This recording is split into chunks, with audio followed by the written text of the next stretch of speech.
Greetings, Mindcrafters, and welcome to another Minecraft discussion. Today, Minecraft, of course, is about all things well-being and about becoming the boss of your brain. That is the big ticket right there, because what we allow in here literally dictates what happens out here, and that is the inside sort of directs the outside, and that's how it works. My name is Kimberly Quinn, and I'm in my very fun, very cheerful office with the snow coming down, which is gorgeous. And here I want to talk to you today because I've just been inspired again. I've just been inspired a lot lately, which of course inspired literally means in spirit, right? So I was, actually did a couple of podcast interviews back to back with two colleagues slash friends of mine, reverse order, friends slash colleagues, and one of them was on serendipity, or actually synchronicity, which they're very close, but synchronicity yesterday, that'll be out this weekend. You have that to look forward to. That's Tom Myers. And another friend, Maz, it's Lisa Mazzarello, I'm being your own biggest fan. So between the two of them, what I want to talk about today is the fact that you are here matters. It matters a lot. And here we are, we're almost up to what, 8 billion people in this world right now. It's crazy. And you would think, there's got to be overlap, anything that's, everything's already been done, blah, blah, blah, blah, blah.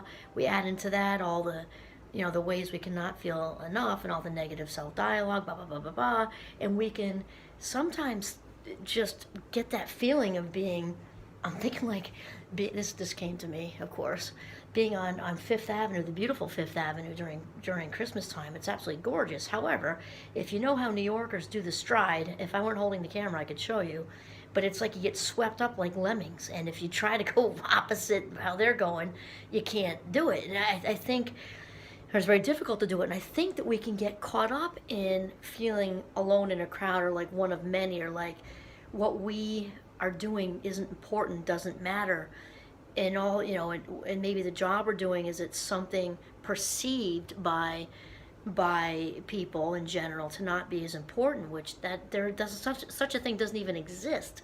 You can make such a difference working at Dunkin' Donuts or in a bank or as a doctor, lawyer, teacher, a person just really helping a stranger on the street that's life-changing, like who knows. But the whole thing is that your life really truly matters. And here's one thing, is that we are all connected by this divine energy. For me, it's God, but say source or higher power or universe or whatever. And the thing is, and this is part of the synchronicity thing that's coming up, is personally, I don't believe in luck. I just don't believe in luck, because things all happen for a reason. The power greater than all of us in the universe is busy sliding all these puzzle pieces into order, and none of it is luck. It just isn't. And also, I'm having an Oprah inspiration at this moment too, because she talks about her definition of luck as being when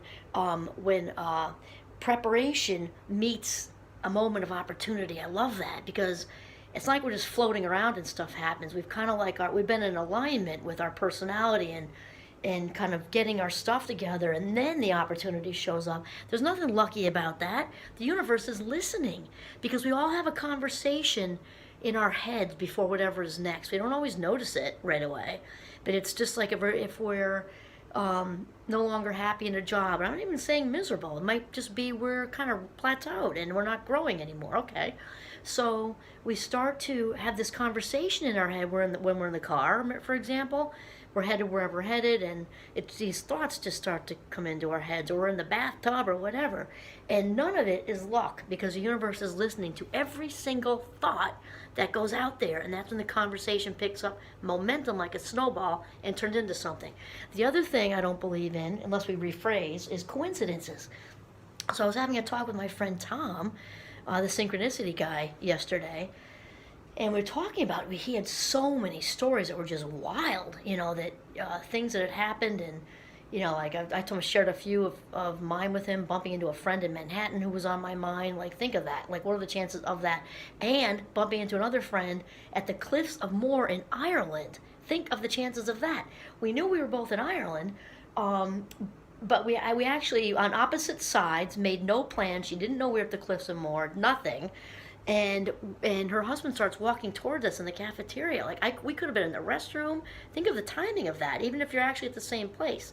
And it was packed. There's a lot of stories with which he's going to share with you in his own podcast talk. But the thing is, no coincidences, because the universe is constantly this such an intelligent force out there, who thankfully is in charge and not us. Takes the pressure off. Okay, but the other thing is, I think it's Wayne Dyer who says there's no such thing as coincidences, but he calls them. It's different when you say coincide, because that changes the game right there. So I was saying that with Tom. I don't really believe in coincidences unless we talk about them as coincidences. Coincidences is because the universe is putting it all together, and this is the thing. Each one of us. I'm thinking of snowflakes right now. You probably can't see that because it doesn't work that well, but snowflakes everywhere. And it sounds cliche to say we're all snowflakes, but we are. There are no two people out of 8 billion, never mind the people who have gone before us and the people who come after us, no two of us are the same. And your existence on this planet is part of a big wide web of spiritual beings having a human experience, and it all matters. And so, and I remember I get my inspiration from everywhere, and it's Oprah and Wayne Dyer and my friends I just talked about. And Will Smith said once, he said, really what his goal was, and he said, I want the world to be a better place because I was in it. And I took that from him. That had to be. I use that in my class sometimes in Mindcraft. Had to be 10 years ago. I think maybe 8. I don't even know. But I took that from him because I want the world to be a better place because I was in it too. Imagine if all 8 billion of us, sort of had that running through our heads. And we're not talking about starting a nonprofit organization. If you can, good for you. We're talking about, here's some more inspiration coming right at me. This must just be meant to be. Synchronicity, Tom, if you're listening. Mother Teresa, right? We can do no great things, only small things with great love. Slightly paraphrased. It's just all of us matter. It doesn't matter if you work in retail, which is maybe like a per hour job, and that's considered less than, which of course it is not, because we need everybody, or you have no job and you've made a huge difference in someone's life just with a conversation or whatever. It's all part of everything. And the thing is, life is constantly, in order to steer us back on track, is constantly giving us quizzes and exams. And Oprah calls them whispers, right? If we don't listen to the whispers, the quiz turns into an exam, and it just gets bigger, bigger, bigger, till we actually pass whatever it is we're meant to do, and to find our direction. And each and every one of us, my personal belief, has something that we were meant to do on this earth, something that's unique to us. And here's the thing: your purpose, your meaning, your something you're supposed to do. If you don't know what that is, you want to start right now, today. Don't waste one more of your life minutes, and figure out what that is and get a general direction, because otherwise you're just floating around, floating, okay? Because finding out, your authentic purpose, and finding your authentic power. We've talked about this, living your highest vibe. There is nothing more important than that, and how it's kind of like an umbrella, because if it's like, oh, I want to be be the best parent, be the best this, that was definitely part of my bigger purpose, no question.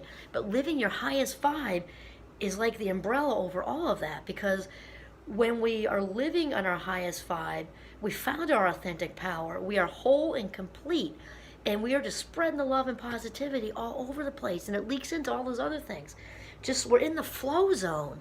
We're in the flow where it's hard to even put it into words. You just know when you've gotten there. And really the only way to do that, Tom and I were talking about this yesterday, is to realize, understand, embrace that collective divine connection. Call it source, call it universe, doesn't matter what you call it. But that omnipotent power of intelligence, that force running through all of us, you gotta tap into that in order to get where you're going. I mean, it just is how it is, to be your authentic self and find your authentic power. And when you do this, you find the music, you find your own music that you're meant to play and only you can play.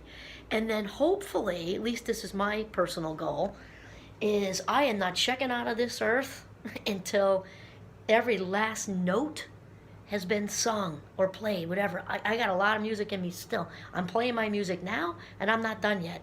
And so that is my plan, is to go skidding into home plate, you know, empty wine glass in one side and then, you know, you know, empty bank account maybe on the other side because I had a grand old time the whole way. I don't really want to say that though because I would leave money to my kids. But anyway, safe at home. She had a great ride. It was the best. No music left in me. I played every last note. So the fact that you are here matters. Find out what your music is, and then play it. This is not a dress rehearsal. This is the big game. All right, then. This is Kimberly Quinn signing off from my very cheerful office in northern Vermont in a blizzard. Have a mindful day.